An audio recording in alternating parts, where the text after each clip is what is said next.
একটা মোমবাতি জ্বালানোর পেছনেও থাকে শত বছরের ঐতিহ্য। আর এই মোমবাতি সাধারণ নয়, এটা একান্তই শিল্প, ধৈর্য আর ভালোবাসার ফল। সব শুরু হয় চাষ করা ফ্ল্যাক্স বীজ দিয়ে। বেছে নেওয়া হয় ঝিনুকের মতো চকচকে বীজগুলো। সেগুলো আগুনে ভেজে নেওয়া হয় যত্ন করে। আগুনে তপ্ত হয়ে বীজগুলো ঘন বাদামি রঙে রূপ নেয়। এই রোস্টিং ধাপে তৈরি হয় মোম তৈরির প্রথম ধাপ। এরপর শুরু হয় এক জটিল রাসায়নিক রূপান্তর।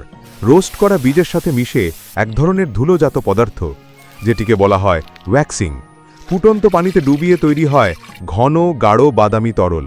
তারপর সেই তরল ছেঁকে ফেলা হয়, যাতে থেকে যায় খাঁটি মোম। এই মোমে এরপর যোগ হয় প্রাচীন এক উপাদান, সিনাবার।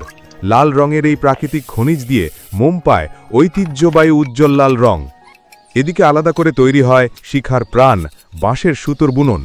বাঁশ কেটে ঘষে ছোট ছোট ফাইবারে রূপান্তর করে মাসব্যাপী পানিতে ভিজিয়ে রাখা হয়। শুকিয়ে গেলে সেই পাতলা বাঁশের ফাইবারে মুড়িয়ে দেওয়া হয় তুলো। তৈরি হয় কটন কোর। তারপর শুরু হয় সবচেয়ে অভিনব ধাপ, প্রাকৃতিক ছাঁচ ব্যবহার। মোটা করে কাটা হয় বড় বড় মূলো। সেই মূলোই গোজা হয় তৈরি করা উইক। একটার পর একটা ডুবিয়ে দেওয়া হয় মোমে। প্রতিবার মোম গায়ে লেগে ক্যান্ডেলগুলো একটু একটু করে মোটা হয়। শেষবার ডোবানো হয় লাল রঙা মোমে। সাদা ক্যান্ডেলগুলো পরিণত হয় উজ্জ্বল লালে, যেন যা শতাব্দীর ঐতিহ্য ফুটে উঠছে প্রতিটি স্তরে। আর সবশেষে ক্যান্ডেলের মাথা শান দিয়ে বানানো হয় ধারালো শিখার আকার।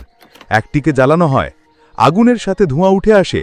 আর সেই আলো যেন শুধু আলো নয়, মনে করিয়ে দেয় একটা সংস্কৃতি, একটা ধৈর্য আর একটা কারুশিল্পের গল্প। যদি এমন শিল্প তোমার মন ছুঁয়ে যায়, তাহলে ভিডিওটি লাইক দাও। আর এমন আরও ঐতিহ্যের গল্প পেতে আমাদের চ্যানেলটি সাবস্ক্রাইব করতে ভুলবে না।